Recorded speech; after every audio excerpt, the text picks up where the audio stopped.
Hello traders, कैसे हैं आप सब लोग। उम्मीद है कि ठीक होंगे। आज का हमारा टॉपिक है टोकनॉमिक्स। टोकनॉमिक्स वर्ड निकला है टोकन प्लस इकोनॉमिक्स, यानी किसी टोकन की इकोनॉमिकल वैल्यू क्या है, ये इसको डिफ़ाइन करता है टोकनॉमिक्स। इसमें सारी डिटेल आ जाती है कि टोकन के जो की कंपोनेंट्स हैं वो क्या हैं। इनको हम पढ़ लेते हैं, टोकनॉमिक्स के की कंपोनेंट्स को। सबसे पहले नंबर पे आ जाता है टोकन की सप्लाई। ये हमें ये बताता है कि कितने ज़्यादा टोकन्स जो हैं वो इस वक्त एग्जिस्ट कर रहे हैं और कितने टोकन्स जो हैं वो फ्यूचर में आने वाले हैं। Total supply, maximum number of tokens that will be ever be created. Total supply कहते हैं कोई भी टोकन जो होता है ना, जब उसको लॉन्च किया जाता है उसकी टोटल सप्लाई डिसाइडेड होती है ऑलरेडी कि ये इतनी ही इसकी सप्लाई रहेगी मैक्सिमम। तो वो जो है वो उसके क्रिएट होते वक्त ही वो डिसाइड हो चुकी होती है। फिर आ जाती है circulating supply, number of tokens currently in the market. Total supply के बाद जो एक होता है लॉक्ड सप्लाई। टोटल सप्लाई में कुछ सप्लाई लॉक्ड होती है, कुछ अनलॉक होती है। अनलॉक सप्लाई जो होती है वो मार्केट के अंदर सर्कुलेट कर रही होती है। फिर आ जाती है इनफ्लेशनरी और deflationary supply. Inflationary supply, new tokens are constantly added like Dogecoin. इसमें न्यू टोकन्स मुसलसल आते रहते हैं, अनलॉक होते रहते हैं। डिफ्लेशनरी मतलब सप्लाई रिड्यूसेस ओवर टाइम।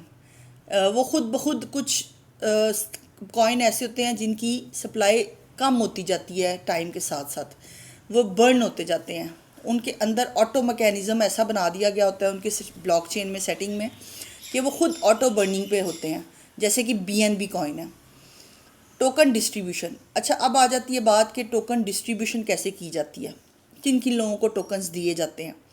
सबसे पहले तो जो कॉइन ऑफरिंग होती है, इनिशियल कॉइन ऑफरिंग, जो बिल्कुल अर्ली इन्वेस्टर होते हैं, जिस तरह जिनको पता होता है कि ये कॉइन लॉन्च होने वाला है और इसने इतना आगे तक जाना है, जैसे ICO, IDO, IEO, इस तरह के लोगों को, इस तरह की कम्युनिटी में टोकन सबसे पहले अर्ली इन्वेस्टर्स में सप्लाई किए जाते हैं। दूसरे नंबर पे आ जाता है एयर ड्रॉप्स। एयर ड्रॉप्स होते हैं जो टोकन की, जो जिस टीम ने टोकन को बनाया होता है, क्रिएट किया होता है, प्रमोट कर रही होती है, वो इसकी हाइप क्रिएट करने के लिए एयर ड्रॉप्स की एक पूरी कैंपेन चलाती है। वो फ्री टोकन्स दिए जाते हैं पर्सन टू पर्सन। आपके कुछ टास्क होते हैं ऑनलाइन, ख़ासतौर पे ट्विटर पे ये चीज़ बड़ी कॉमन है, आप अक्सर देखते होंगे ट्वीट्स भी। तो वो फ्री टोकन्स जो हैं वो इस कॉइन को बेसिकली प्रमोट करने के लिए दी जाते हैं। अच्छा, मैं यहाँ पे एक प्रो टिप आपको दे दूँ, बात चल रही है एयर ड्रॉप्स की, तो कभी भी उस टोकन में इन्वेस्टमेंट मत कीजिएगा अर्ली स्टेज में जिसके बहुत ज़्यादा एयर ड्रॉप्स जो है मार्केट में आ चुके हों, फ्री टोकन। क्योंकि जैसे ही वो टोकन लॉन्च होगा, जिनके पास फ्री होंगे वो फौरी तौर पर से पैसा अर्न करके निकलना चाहते होंगे, तो वो क्या होगा, एक अब्रप्ट सेलिंग प्रेशर आएगा एयर ड्रॉप्स की वजह से।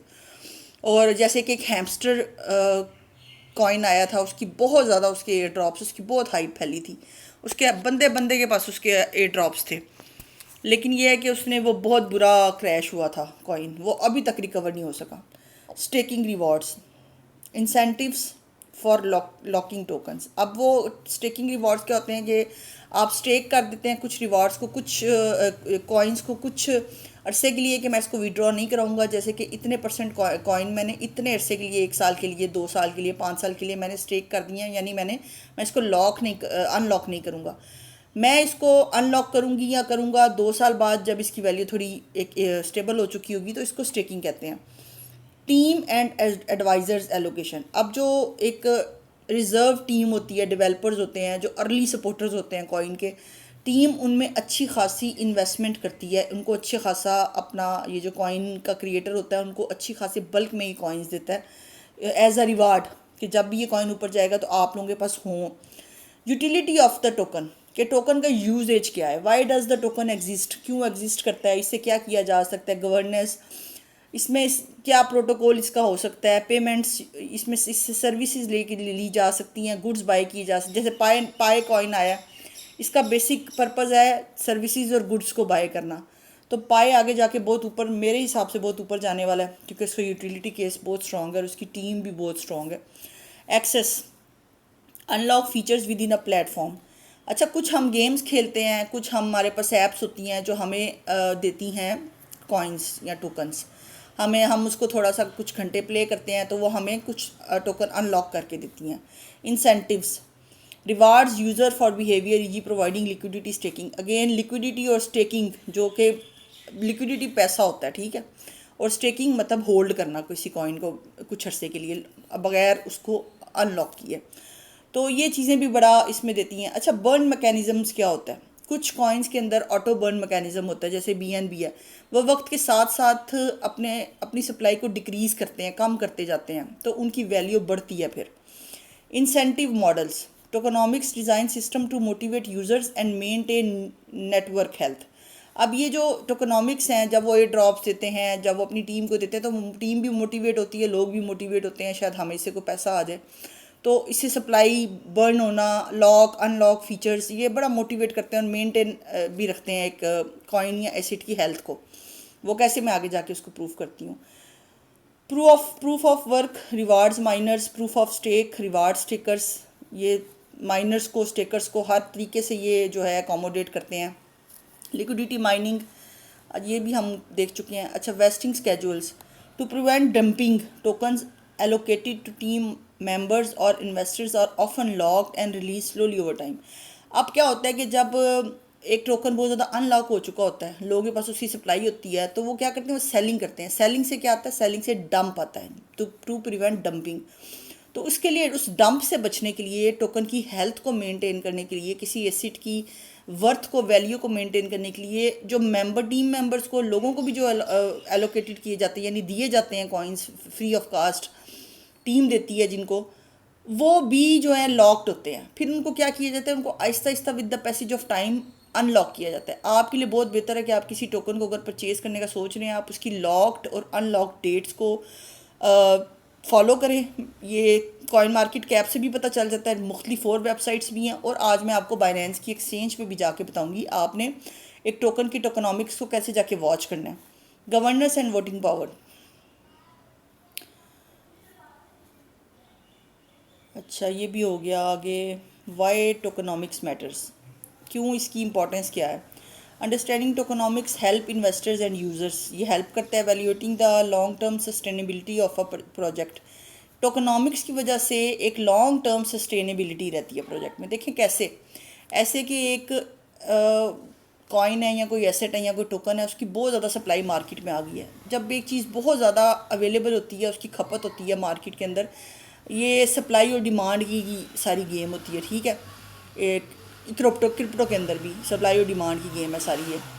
ये आपने इकोनॉमिक्स जिन्होंने पढ़ा हुआ उनको पता होगा, इसीलिए इसको टोकनॉमिक्स का वर्ड दिया गया। अब क्या होता है, जो चीज़ बहुत ज़्यादा सस्ती होती है, अवेलेबल होती है, वो बहुत अवेलेबिलिटी की वजह से बहुत सस्ती चीपर होती है, उसकी वर्थ नहीं होती। जो चीज़ वक्त के साथ साथ आहिस्ता आहिस्ता मिलती है, जैसे आप नोट करते हैं कोई सीज़न आता है, उसमें जो सब्ज़ियाँ फल होता है, वो जब शुरू शुरू में आता है बहुत महंगा होता है, क्योंकि वो उस वक्त उसकी अवेलेबिलिटी कम होती है। जैसे जैसे ही उसकी बहुत खपत होती है, ग्रोथ होती है, वो जो एक आम जो 500 रुपये किलो मिल रहे होते हैं, वो आपको हर एक रेडी और दुकान के अंदर 100 रुपये किलो भी मिल रहे होते हैं। क्यों? क्योंकि वो उसका सीज़न चल रहा है, तो वो बहुत अवेलेबल है, बहुत ज़्यादा मार्केट में उनकी अवेलेबिलिटी है, तो वो सस्ते हो जाते हैं। तो जो ये लॉक रखने की रीज़न होती है, एक तो ये कॉइन की जो लॉन्ग टर्म सस्टेनेबिलिटी होती है ना टोकन की, इसको मेंटेन रखने के लिए होती है कि ये टोकन की वर्थ बनी रहे, लोग इसके आने का, इसके टोकन के अनलॉक होने का इंतज़ार करें। अच्छा, जब टोकन अनलॉक होने वाला होता है ना, आपने उस वक्त इसको बाय नहीं करना, उसकी प्राइस एकदम से गिरती है। जब ये टोकन लॉक्ड होते हैं ज़्यादा, आपने कोशिश करनी है आप इसके अंदर ट्रेड उस वक्त करें। Predict how the token might increase और डिक्रीज इन वैल्यू, ये भी मैं बता चुकी हूँ। आइडेंटिफाई फॉर प्रोजेक्ट, ठीक है, ये भी हो गया। रेड फ्लैग्स क्या होते हैं टोकनॉमिक्स में, आपने किन चीज़ों से बचना होता है एक टोकन को देखते हुए। Too much supply with no burn mechanism, again मैंने अभी आपसे ये बात की है कि जब बहुत ज़्यादा सप्लाई उनकी हो, बहुत ज़्यादा टोकन अनलॉक्ड हो और कोई बर्न मैकेनिज्म नहीं है, उसके अंदर कोई वो नहीं है, वो रिड्यूस नहीं हो सकते, वो बढ़ते ही जाते हैं। तो जो चीज़ बढ़ती जाती है उसकी वैल्यू कम होती जाती है।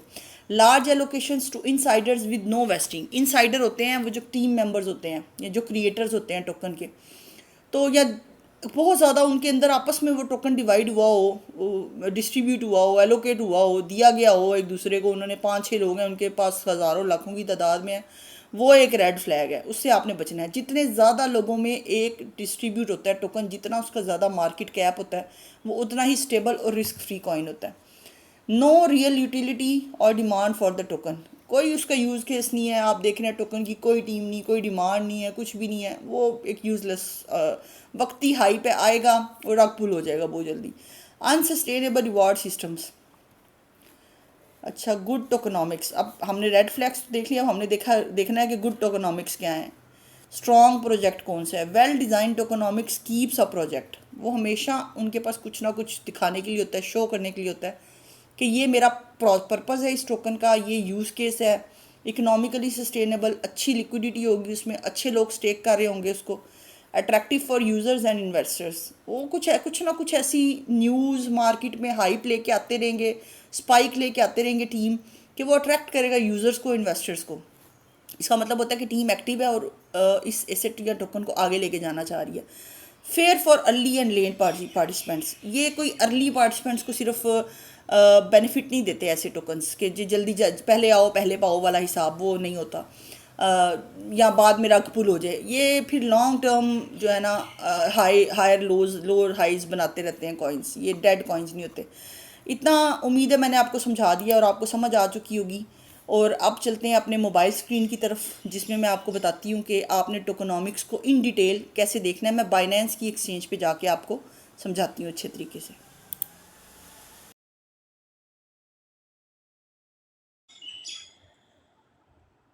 चलिए बाइनेंस की तरफ चलते हैं और देखते हैं कि टोकनॉमिक्स हम कहाँ से देख सकते हैं। मैं आपको पीछे लेके जाती हूँ। बाइनेंस की एक्सचेंज ओपन की है मैंने, इसको दोबारा से ओपन करते हैं। पहले BTC का देख लेते हैं। चलें, यहाँ पे 2 कैंडल्स बनी हुई हैं ऊपर, आपने इनको क्लिक करना है। उसके बाद प्राइस के साथ ऊपर इन्फो आ रही है, आपने इसको क्लिक किया। ये देखें सामने सारा इसका रैंक शो हो रहा है। Rank number 1, market cap, fully diluted market cap, market dominance, इसकी डोमिनेंस भी शो कर रहा है। Volume market cap, circulating supply. अब ये देखें, ये सर्कुलेशन सप्लाई आ गई, मैक्सिमम सप्लाई आ गई, टोटल सप्लाई आ गई, प्लेटफॉर्म कंसंट्रेशन आ गई, इशू डेट आ गई, ये कॉइन कब इशू किया गया, all time high, all time low. ये आपको जो क्विक किस्म की इन्फॉर्मेशन चाहिए ना सारी एक टोकन के बारे में, वो आपको एक्सचेंज ही दे देगी। अब ये बाइनेंस एक्सचेंज है। आप चाहे तो कॉइन मार्केट कैप पे जाके, या और बहुत ढेरों वेबसाइट्स हैं जहाँ पे आप गूगल पे सिर्फ इतना सर्च कीजिएगा, किसी का भी कॉइन का नाम, जिस तरह BTC टोकनॉमिक्स, मैं अब BTC टोकनॉमिक्स को गूगल पे जाके सर्च करूँगी तो बेतहाशा कंटेंट आ जाएगा। लेकिन ये जो बाइनेंस की एक्सचेंज पे आ गई हैं, किसी भी आप MEX यूज़ कर रहे हैं, आप बिटगेट यूज़ कर रहे हैं, हर जो एक्सचेंज है वो इन्फॉर्मेशन देती है। अब यहाँ पे उसकी बाइनेंस की ऑफिशियल वेबसाइट भी आ रही है, वाइट पेपर भी आ रहा है, ब्लॉकचेन इन्फो भी आ रही है, रिसर्च। अब जो चाहें आपको एक क्विक इन्फॉर्मेशन यहाँ से मिल सकती है। हम कोई और कॉइन भी जल्दी से शॉर्टली देख लेते हैं। ये मैं फीचर्स पे आई हूँ और ये 1000Y ओपन किया हुआ। चले, इसकी 2 कैंडल्स पे क्लिक किया, ये चार्ट ओपन हो गया, प्राइस के साथ इन्फो आ रही है, इन्फो पे क्लिक किया। ये देखें, इसकी भी सारी मार्केट सप्लाई, टोकनॉमिक्स, सब कुछ क्लियर है। इसकी ऑफिशियल वेबसाइट पे जाते हैं, देखते हैं ये हमें क्या कहती है। ये देखिए, इसकी ऑफिशियल वेबसाइट होगी, ये सारे इसके टोकनॉमिक्स, इसकी अबाउट सब कुछ, ये टोकनॉमिक्स ये आ गया कि ये 42 बिलियन सप्लाई इसकी इस वक्त है और फेयर है। 50% प्री सेल है, 40% LP है, तो दैट्स फेयर इनफ टू जज। बड़े शॉर्ट टाइम में आपको जब किसी टोकन का पता लगाना हो तो आप एक्सचेंज पे ही जाके, इन्फो पे जाके कॉइन की निकाल सकते हैं। कोशिश की है आपको कंटेंट पूरी तरह से समझा सकूं और मेरी यही कोशिश रही है कि आप समझ लें चीज़ को किस तरह से है। आपको होपफुली समझ आई होगी और अगर कंटेंट अच्छा लगा हो तो मुझे दुआओं में याद रखिएगा।